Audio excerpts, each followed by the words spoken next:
Hello guys, so mura ngayon yung carrots. So bumili sila ng madaming carrots. Then alam nyo ba, sa isang kilo lang ng carrots dito is 20 rupees. So bahala na kayo mag-convert sa Philippine peso. So gagawa si mami ng salad. Ito, yan.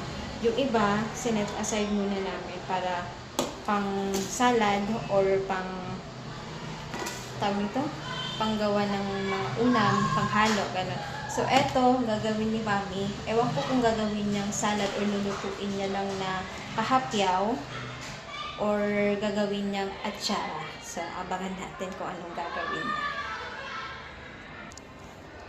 Eto siya guys, oh. Ayan. Bali, hindi niya binalatan ng maayos. Parang kinuskus niya lang ng knife para matanggal yung dumi. Para may sustansya pa rin. Ayan o, ganyan siya magbalat. Actually, ganito rin ako magbalat. Kayo ba? Ganyan din pa kayo magbalat?